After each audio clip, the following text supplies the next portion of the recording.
Hello students, a very warm welcome to my YouTube channel. और आज हम study करने वाले हैं chapter number 1, reproduction in organisms. इस चैप्टर की वेटेज बहुत छोटी है, ओनली 2 to 3 मार्क्स। और इस चैप्टर से बोर्ड एग्जाम्स के अंदर केवल 1 to 2 मार्क्स के शॉर्ट क्वेश्चन ही ज्यादातर पूछे जाते हैं। तो आइए चैप्टर को स्टडी करते हैं। इस चैप्टर के अंदर जो हमारे पास फर्स्ट टर्म आ रही है, that is life span. It is time period from birth to natural death.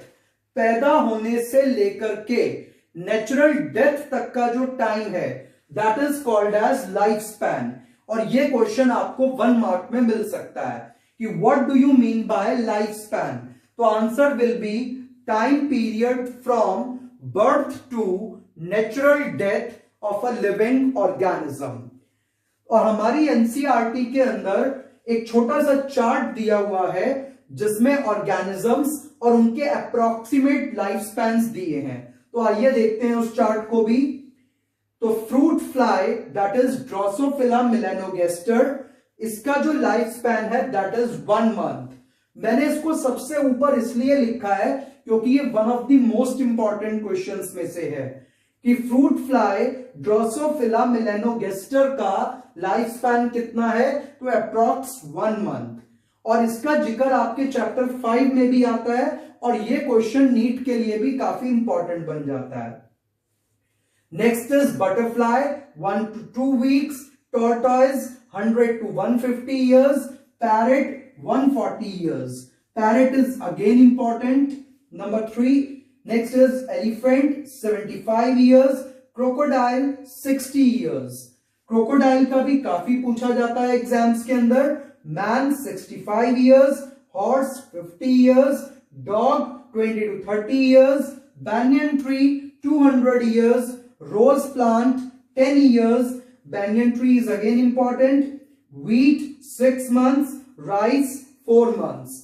Wheat और राइस हमारी इंपॉर्टेंट फूड ग्रेन्स हैं, इनसे भी आपको पूछा जा सकता है इनका लाइफ स्पैन। अब चलते हैं लाइफ स्पैन को आगे की ओर लेकर के। तो लाइफ स्पैन को अगर मैं सिंपल वे में बोलूं, एक वर्ड में कंप्लीट करूं, तो इसका मतलब है जिंदगी। और लाइफ को या जिंदगी को हम 3 पार्ट्स में डिवाइड कर सकते हैं। Number 1 juvenile phase, number 2 reproductive phase and number 3 senescence phase या ओल्ड एज। तो आइए एक एक करके इन तीनों फेजेस को स्टडी करते हैं। तो नंबर 1 हमारे पास आ जाता है जुवेनाइल फेज, जिसको हम डेफिनेशन के तौर पर अगर देखें तो it is the time period from birth to reproductive maturity. और ये क्वेश्चन आपको 1 मार्क में पूछा जा सकता है। What is juvenile phase? So I am repeating the definition again. Time period from birth to reproductive maturity is known as juvenile phase। और juvenile phase में हमें क्या क्या चेंजेस देखने को मिलेंगे, तो इस टाइम पर बॉडी में डेवलपमेंट या ग्रोथ देखी जाएगी। तो जो बॉडी के अंदर डेवलपमेंट है, वो चाहे कोई भी लिविंग ऑर्गेनिज्म क्यों ना हो, उन सब के अंदर डेवलपमेंट या ग्रोथ जुवेनाइल फेज के अंदर सबसे ज्यादा देखी जाती है। नंबर 2 पर हमारे पास आता है रिप्रोडक्टिव फेज। तो रिप्रोडक्टिव फेज की डेफिनेशन क्या होती है? It is the time period when the organism is actually capable to reproduce. It is the time period when the organism is actually capable to reproduce। जब organism के पास reproduction करने की ताकत है, उस समय को रिप्रोडक्टिव फेज कहा जाएगा। और इस समय पर आपको क्या क्या चेंजेस देखने को मिलेंगे, तो ऑर्गेनिज्म के अंदर रिप्रोडक्टिव स्ट्रक्चर्स बनेंगे और डेवलप होंगे।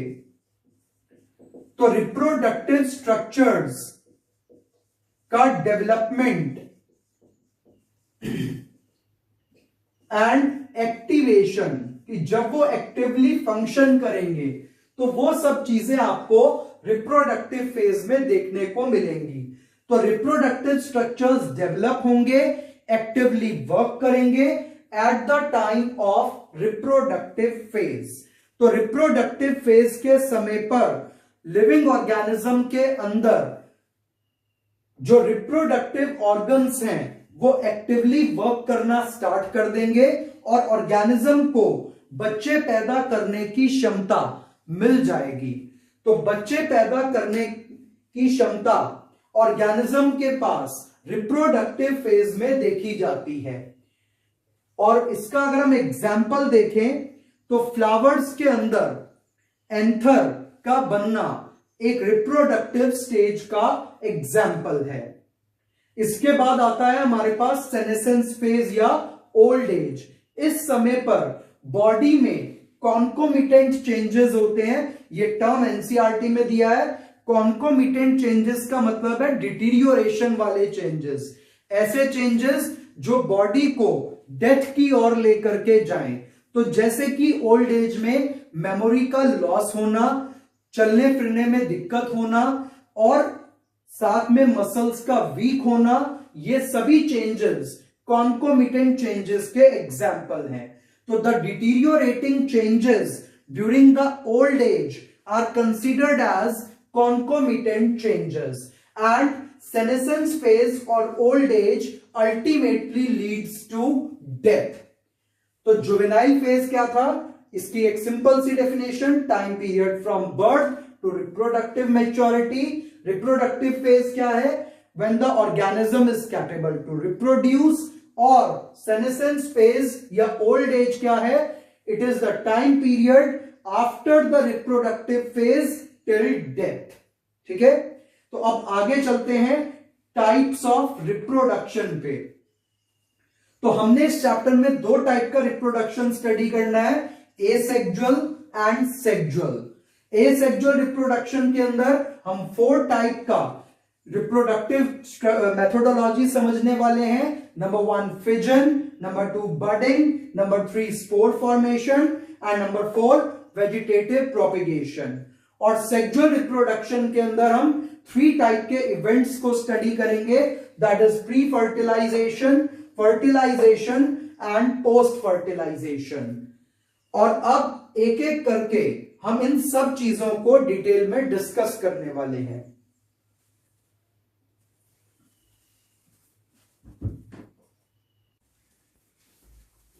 तो स्टूडेंट्स, अभी हमने 3 टॉपिक्स डिस्कस किए थे, juvenile phase, reproductive phase and senescence phase.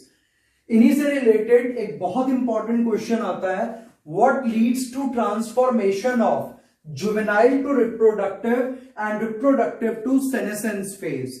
यानी कि जुवेनाइल से रिप्रोडक्टिव और रिप्रोडक्टिव से सेनेसेंस फेज को कौन सी चीज लेकर के आती है।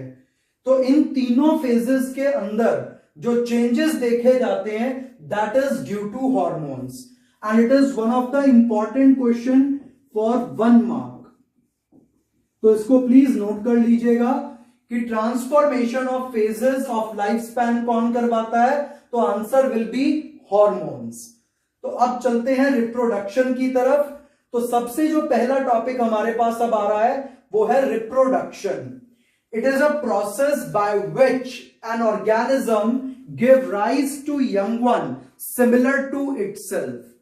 तो ये वो प्रोसेस है जिससे कोई भी लिविंग ऑर्गेनिज्म अपने ही जैसा एक और लिविंग ऑर्गेनिज्म को प्रोड्यूस करता है। यानी कि एक ह्यूमन बीइंग एक और ह्यूमन बीइंग को बर्थ देगा, डॉग एक डॉग को बर्थ देगा। तो process of giving birth to a young one is considered as reproduction। अब रिप्रोडक्शन के अंदर 4 बेसिक प्रोसेस देखी जाती हैं। Number 1 DNA replication, that is doubling of DNA.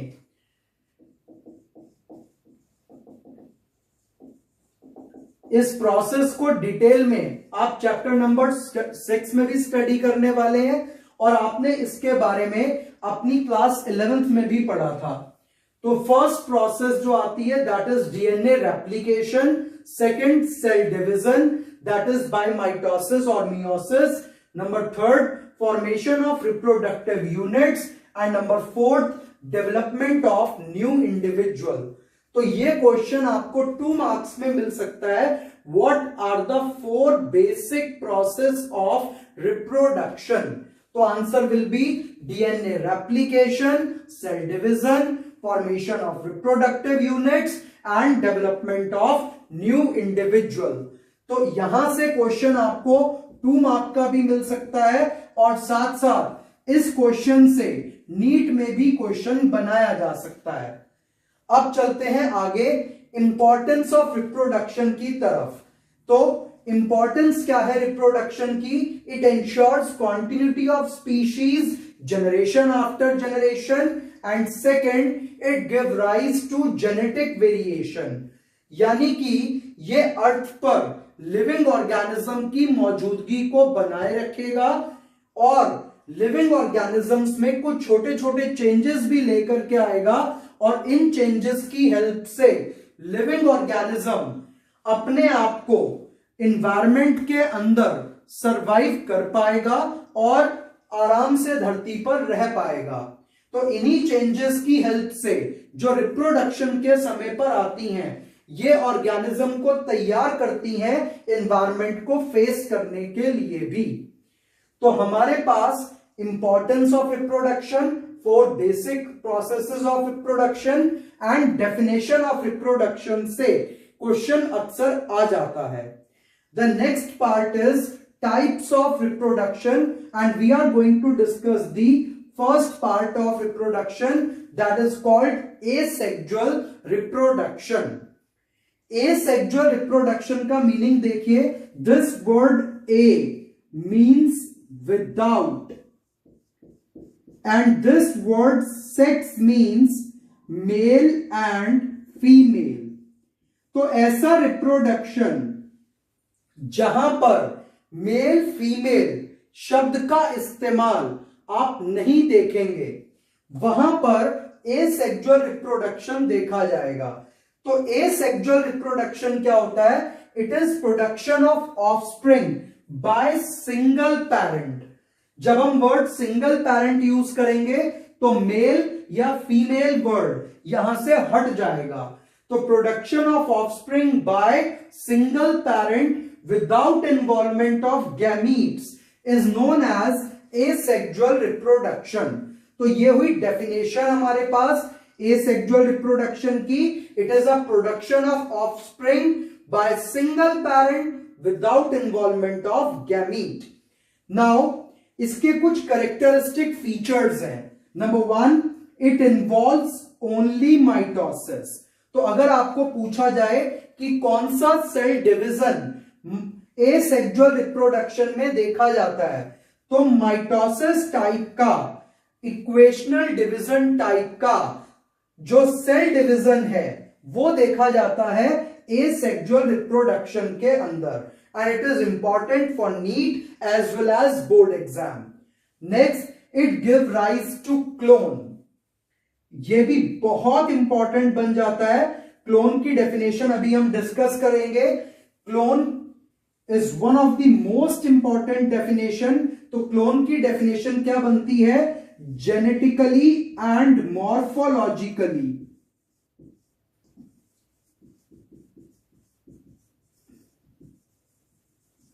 identical individuals are considered as clones। यानी कि जेनेटिक तौर पर और बाहरी तौर पर जो ऑर्गेनिज्म, जो इंडिविजुअल एक जैसे दिखाई देते हैं उन्हें कहा जाता है क्लोन। तो एसेक्सुअल रिप्रोडक्शन में जो बच्चा पैदा होता है वो बिल्कुल आइडेंटिकल कॉपी होता है अपने पेरेंट का, उसको कहा जाता है क्लोन। तो genetically and morphologically identical individuals are considered as clones. तो पहले आपको एसेक्सुअल रिप्रोडक्शन की डेफिनेशन पूछी जाएगी, फिर इसके कैरेक्टरिस्टिक फीचर्स। तो फर्स्ट कैरेक्टरिस्टिक फीचर था इट इन्वॉल्व्स ओनली माइटोसिस, यानी कि इसमें केवल इक्वेशनल डिवीजन टाइप का ही सेल डिवीजन होता है। And it give rise to clone, यानी कि जो बच्चा पैदा होता है वो अपने पेरेंट की आइडेंटिकल कॉपी होता है। Next is random mutation is the source of genetic variation, यानी कि अगर एसेक्सुअल रिप्रोडक्शन से कोई बच्चा पैदा होता है और वो बच्चा अपने पेरेंट से थोड़ा सा भी डिफरेंट है तो उस डिफरेंस को हम जेनेटिक वेरिएशन कहेंगे। तो अगर एसेक्सुअल रिप्रोडक्शन से कोई बच्चा पैदा हुआ और उस बच्चे के और पेरेंट के जेनेटिक मटेरियल में कोई भी डिफरेंस अगर देखा जाता है तो उस डिफरेंस को हम जेनेटिक वेरिएशन कहते हैं।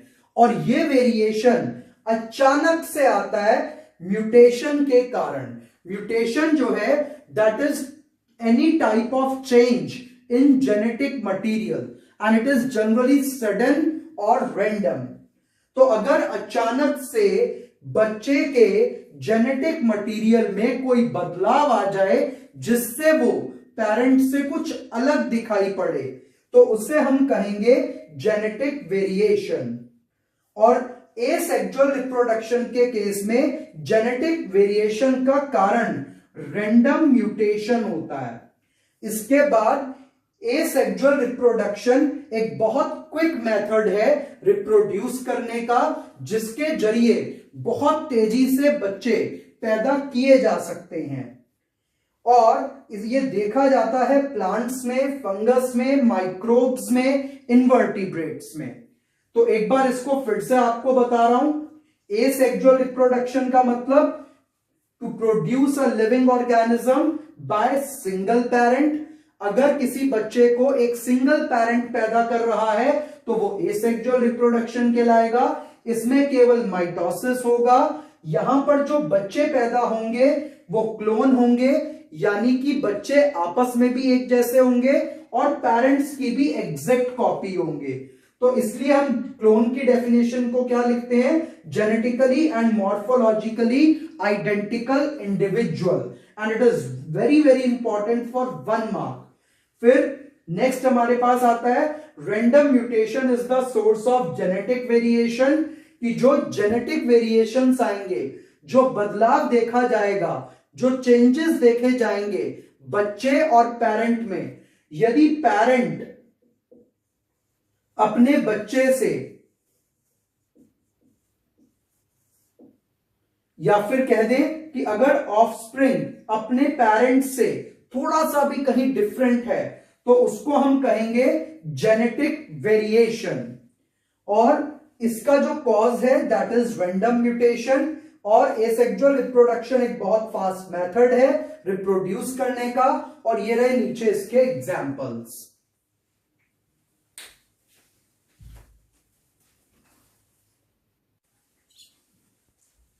तो स्टूडेंट्स, अभी हमने डिस्कस किया था एसेक्सुअल रिप्रोडक्शन और अब हम पढ़ने वाले हैं टाइप्स ऑफ एसेक्सुअल रिप्रोडक्शन।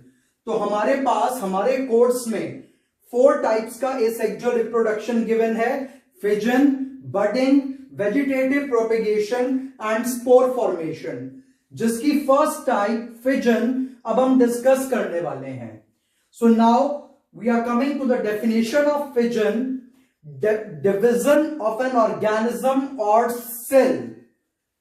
मैं इस वर्ड को अंडरलाइन कर रहा हूं, division of an organism or cell into 2 or more parts to form new organisms। तो अगर कोई लिविंग ऑर्गेनिज्म या कोई सेल 2 या उससे ज्यादा पार्ट्स में डिवाइड होकर के न्यू ऑर्गेनिजम्स बनाए तो उसको हम कहेंगे फिजन। फिजन भी 2 टाइप का होता है, one is binary fission and second is multiple fission. तो just we are coming to the binary fission. ये आप बहुत पहले से पढ़ते आ रहे हैं, अपने क्लास 10th में भी पढ़ा है फिजन के बारे में। तो now we are coming to binary fission. Binary fission is division of a living organism to form 2 daughter individuals. अगर कोई लिविंग ऑर्गेनिज्म या कोई सेल टू पार्ट्स में स्प्लिट हो जाए और टू ऑर्गेनिजम्स को, दो बच्चों को पैदा करे, तो उसे हम कहेंगे बाइनरी फिजन।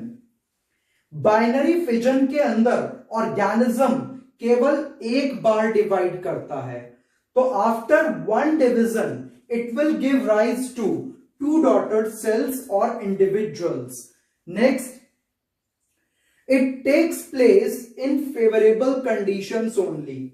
जब ऑर्गेनिजम्स के लिए इन्वायरमेंटल कंडीशंस फेवरेबल हैं, अनुकूल हैं, केवल तभी वो बाइनरी फिजन करेगा। Next, no residue is left.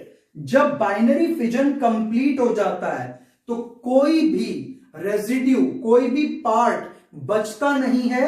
Living organism पूरा ही डॉटर इंडिविजुअल्स में कन्वर्ट हो जाता है।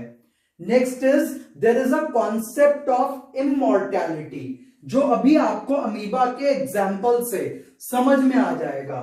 जो लिविंग ऑर्गेनिजम्स बाइनरी फिजन करते हैं लाइक अमीबा, उनके अंदर डेथ नहीं होती है। There is no concept of death, they are considered as immortal. तो ये कुछ कैरेक्टरिस्टिक फीचर्स हैं बाइनरी फिजन के। तो सबसे पहले ये डेफिनेशन आ जाती है, if a living organism form two daughter individuals then it is known as binary fission. And फिर उसके बाद हमारे पास कैरेक्टरिस्टिक फीचर्स आ जाते हैं कि बाइनरी फिजन में केवल एक बार सेल डिवीजन होगा, ये फेवरेबल कंडीशंस के समय पर होगा, कोई रेजिड्यू लिविंग ऑर्गेनिज्म का आफ्टर रिप्रोडक्शन नहीं बचेगा, and there is a concept of immortality कि लिविंग ऑर्गेनिज्म की डेथ भी नहीं होती। तो अब समझते हैं बाइनरी फिजन को with an example of amoeba.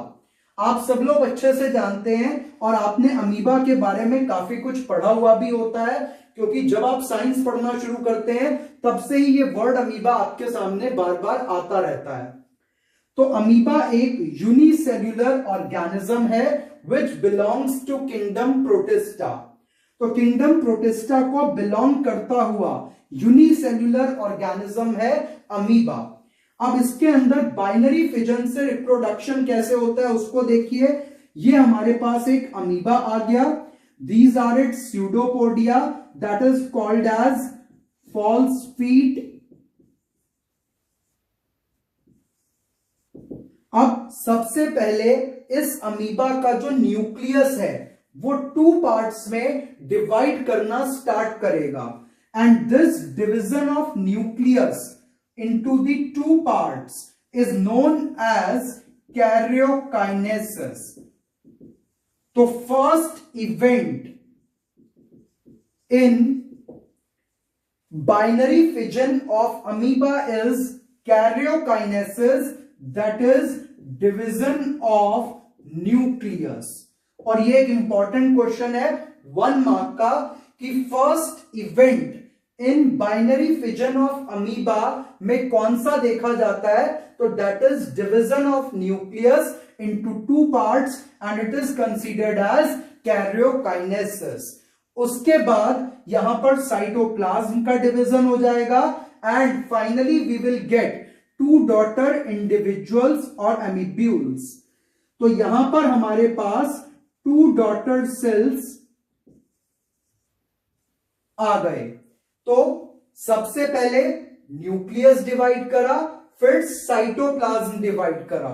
तो साइटोप्लाज्म के इस डिवीजन को हम कहेंगे cytokinesis, that is division of cytoplasm of cell. और यहां पर ये सेकेंड इवेंट बन जाता है। तो अगर अब आपको क्वेश्चन आता है describe binary fission in amoeba, तो पहले आप डेफिनेशन देंगे, ये डायग्राम देंगे और ये लिखेंगे कि बाइनरी फिजन इन अमीबा के अंदर दो प्रोसेसेस देखी जाती हैं। One is karyokinesis, that is division of nucleus, and second event is cytokinesis, that is division of cytoplasm, and finally we will get two daughter cells. और इसके बाद यहां पर आ जाता है टाइप्स ऑफ बाइनरी फिजन। ये क्वेश्चन काफी इंपॉर्टेंट बन जाता है फॉर योर नीट एग्जाम। अगर कोई भी लिविंग ऑर्गेनिज्म बाइनरी फिजन से डिवाइड कर रहा है और वो भी थ्रू एनी प्लेन, कि जो डिविजन वाला प्लेन है वो किसी भी साइड से पास हो जाए, तो उसको हम सिंपल बाइनरी फिजन कहते हैं। और ये देखा जाता है अमीबा के अंदर। अगर लॉन्गिट्यूडनल एक्सिस से लिविंग ऑर्गेनिज्म डिवाइड होता है तो लॉन्गिट्यूडनल बाइनरी फिजन, अगर वो ट्रांसवर्स सेक्शन से डिवाइड होता है तो ट्रांसवर्स, और अगर ऑब्लिक डिवाइड होता है तो ऑब्लिक। तो सिंपल का एग्जाम्पल अमीबा, लॉन्गिट्यूडनल का यूग्लिना, ट्रांसवर्स का पैरामीशियम और ऑब्लिक का सेरेटियम। और ये सभी एग्जाम्पल्स बहुत इंपॉर्टेंट हैं फॉर योर नीट एग्जाम। और ये क्वेश्चन काफी बार पूछा गया है कि अमीबा के अंदर बाइनरी फिजन किस टाइप का होता है, तो आंसर इज सिंपल, और यूग्लिना में लॉन्गिट्यूडनल। तो अमीबा और पैरामीशियम पे क्वेश्चन आपको आपके जो क्वेश्चन बैंक्स हैं उसमें इजीली मिल जाएंगे। So this is about binary fission in amoeba. तो डेफिनेशन आ जाएगी, कैरेक्टरिस्टिक फीचर्स आ जाएंगे। अब मैं यहां पर इन दो पॉइंट्स को थोड़ा सा डिटेल में डिस्कस करना चाहूंगा। No residue is left and immortality is present. ये हमारे पास एक पेरेंट अमीबा था। जब ये टू डॉटर अमीबा में डिवाइड हुआ तो क्या कोई पार्ट यहां पर आपको बचा हुआ दिखाई दिया? क्या कोई वेस्ट प्रोडक्ट यहां पर दिखाई दिया? नहीं।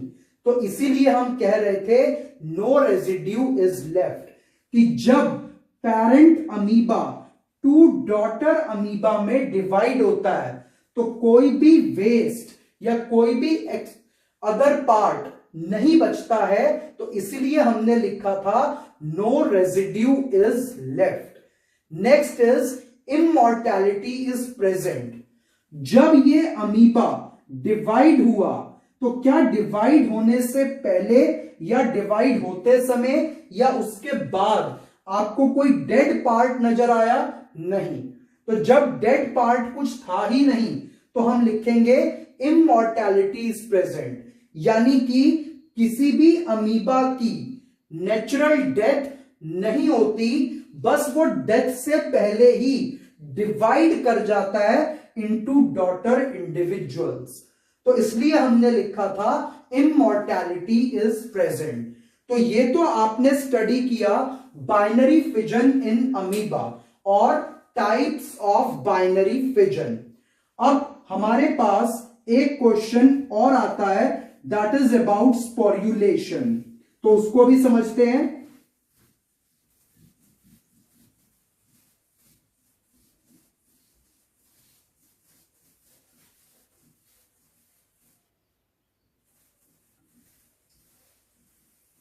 तो देखिए, जब अमीबा के अंदर बाइनरी फिजन हुआ तो अमीबा जो है वो टू पार्ट्स में डिवाइड हुआ।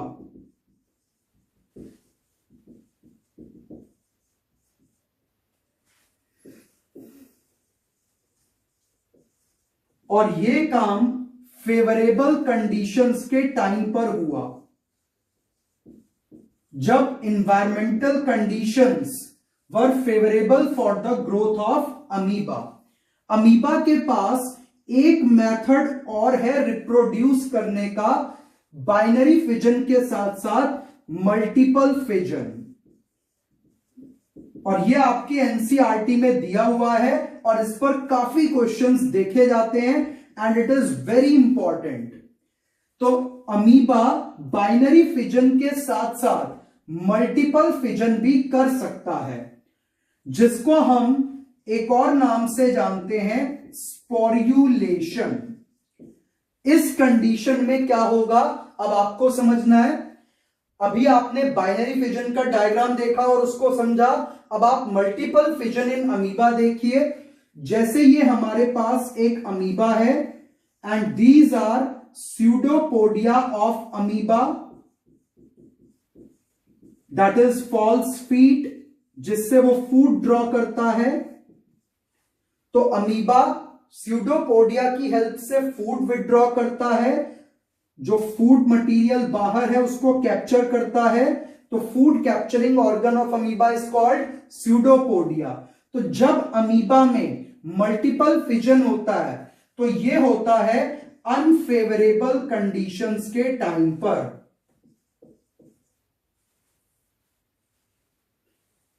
तो अनफेवरेबल कंडीशंस में क्या होगा? मल्टीपल फिजन या स्पोर्युलेशन। तो इसमें क्या देखेंगे? सबसे पहले जो स्यूडोपोडिया है वो ड्रॉबैक होगा। तो स्यूडोपोडिया हैज बीन ड्रॉड बैक। तो स्यूडोपोडिया को अमीबा ने वापस ले लिया और वापस लेने के बाद इसके ऊपर एक ट्रिपल लेयर की कवरिंग बनेगी और उस ट्रिपल लेयर की कवरिंग को हम कहेंगे सिस्ट और इसकी फॉर्मेशन को कहेंगे encystation. This is step number 2। तो स्टेप नंबर 1 था drawback of pseudopodia. Step number 2 is formation of a triple layer coat called cyst और एनसिस्टेशन। ये जो सिस्ट है it is like a capsule. Cyst एक कैप्सूल के जैसा स्ट्रक्चर होता है जो अमीबा को अनफेवरेबल कंडीशंस में प्रोटेक्शन प्रोवाइड करता है। तो अमीबा को प्रोटेक्ट करने का काम करेगा सिस्ट या कैप्सूल और इसके बनने को कहेंगे एनसिस्टेशन। अब इसके बाद अमीबा के अंदर जो न्यूक्लियस है वो मल्टीपल टाइम्स डिवाइड करेगा। तो अगेन इसको हम क्या कहेंगे?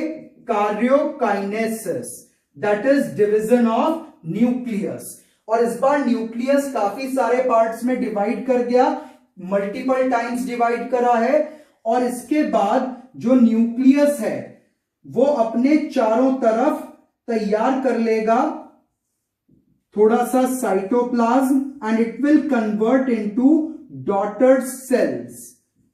तो ये डॉटर सेल्स में या डॉटर अमीब्यूल्स में कन्वर्ट हो गया और फाइनली ये सिस्ट ब्रेक हो जाएगी एंड डॉटर अमीब्यूल्स और spores will be released out. तो यहां पर डॉटर अमीब्यूल्स को हम स्पोर्स भी कह देते हैं, इसीलिए इस प्रोसेस को हम स्पोर्युलेशन लिखते हैं। तो अमीबा के पास बाइनरी फिजन के साथ साथ मल्टीपल फिजन भी होता है। बाइनरी फिजन फेवरेबल कंडीशंस में होता है, multiple fission in amoeba unfavourable conditions में होता है और मल्टीपल फिजन इन अमीबा को हम स्पोर्युलेशन भी कहते हैं। और इसमें स्टेप्स क्या हैं? Step number 1 drawback of pseudopodia, step number 2 formation of protective cover called cyst और capsule which is a triple layered covering, and step number 3 is karyokinesis, step number 4 is cytokinesis, and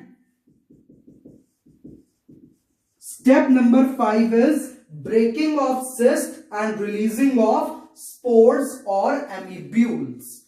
तो multiple fission in amoeba को क्या कहेंगे? स्पोर्युलेशन। जो कब होगा? जब conditions unfavourable होंगी, लाइक बहुत ड्राई एनवायरनमेंट हो सकता है, बहुत सॉल्टी कंडीशन हो सकती है, तो ऐसी कंडीशंस को हम अनफेवरेबल कंडीशन कहेंगे। तो अगर कंडीशंस खराब है तो पहले अमीबा अपने स्यूडोपोडिया को वापस लेगा, फूड कैप्चरिंग ऑर्गन को बॉडी के अंदर वापस लेगा, फिर अपने ऊपर प्रोटेक्टिव कवर बनाएगा जिसे सिस्ट कहेंगे, फिर उसके बाद न्यूक्लियस डिवाइड करेगा, फिर उसके बाद साइटोकाइनेसिस करके वो सेल्स में कन्वर्ट होगा न्यूक्लियस और फाइनली सिस्ट ब्रेक होगी और उसमें से स्पोर्स निकल के बाहर चले जाएंगे। तो अमीबा के अंदर बाइनरी और मल्टीपल फिजन दोनों आपको होप समझ में आ गए होंगे।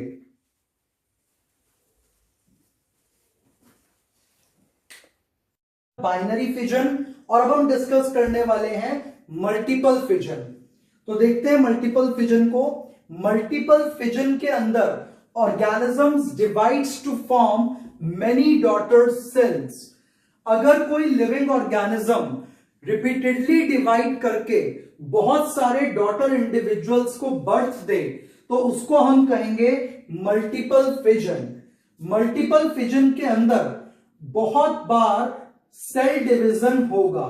तो cell division occurs many times, जिसको हमने लिखा है डिवाइड्स रिपीटेडली। तो बहुत बार सेल डिवीजन होगा, जबकि बाइनरी फिजन में केवल एक बार सेल डिवीजन हुआ था। यहां पर रेजिड्यू बचता है रिप्रोडक्शन के बाद, और ये ज्यादातर अनफेवरेबल कंडीशंस में देखा जाता है, पर कभी कभी ये फेवरेबल कंडीशंस में भी देखा जाता है। यहां पर कॉन्सेप्ट ऑफ इमॉर्टैलिटी नहीं देखा जाता, और इसका सबसे कॉमन एग्जाम्पल है प्लाज्मोडियम। प्लाज्मोडियम भी एक प्रोटिस्ट है, जिसको अब आप समझने वाले हो। तो अब यहां पर एक एग्जाम्पल से प्लाज्मोडियम के समझते हैं मल्टीपल फिजन को। अभी आपको मैंने मल्टीपल फिजन इन अमीबा भी समझाया था, जिसको स्पोर्युलेशन कहा गया था। यह भी कुछ हद तक वैसा ही प्रोसेस है। तो प्लाज्मोडियम एक टाइप का प्रोटिस्ट है जो मलेरिया कॉज करता है। प्लाज्मोडियम जो है ये एक यूनिसेलुलर ऑर्गेनिज्म है और मलेरिया कॉज करता है। तो ये आ गया प्लाज्मोडियम का सेल। इस प्लाज्मोडियम के सेल के चारों तरफ पहले बनेगी एक सिस्ट, यानी कि प्रोटेक्टिव कवर, जिसको हम एंसेस्टेशन कहेंगे उसके बनने को। तो प्लाज्मोडियम के सेल में आपको न्यूक्लियस, साइटोप्लाज्म और प्लाज्मा मेम्ब्रेन दिखाई देगी। अब इसके ऊपर बनेगी एक protective cover cyst. This is step number 1। After formation of cyst, the nucleus of plasmodium will divide repeatedly। यहां पर न्यूक्लियस कई बार डिवाइड करके बहुत सारे न्यूक्लियस बना देगा। फिर ये सभी न्यूक्लियस अपने चारों तरफ प्लाज्मा मेम्ब्रेन जनरेट करके और साइटोप्लाज्म को एक्यूमुलेट करके डॉटर सेल्स में कन्वर्ट हो जाएंगे। फिर फेवरेबल कंडीशंस आने पर ये सिस्ट रप्चर हो जाएगी और इसमें से डॉटर सेल्स रिलीज हो जाएंगे। तो अगर हम यहां पर देखें तो ये जो पेरेंट प्लाज्मोडियम था, आफ्टर फिजन इसकी डेथ हो गई। तो यहां पर कॉन्सेप्ट ऑफ इमॉर्टैलिटी नहीं लगेगा, क्योंकि पेरेंट सेल की लास्ट में आकर के डेथ हो गई। दूसरा, यहां पर रेजिड्यू इज लेफ्ट, जबकि बाइनरी फिजन में रेजिड्यू नहीं बचता है, यहां पर रेजिड्यू बचेगा। जो पेरेंट सेल है, जब उसमें से ये डॉटर सेल्स रिलीज हो गए, तो अब आप ये वाला जो पार्ट देख रहे हो, this all part is residue, यानी कि बचा हुआ पोर्शन। तो in case of multiple fission, residue will be left, the parent cell dies, so there is no concept of immortality। Hope आपको बाइनरी फिजन और मल्टीपल फिजन समझ में आ गया होगा।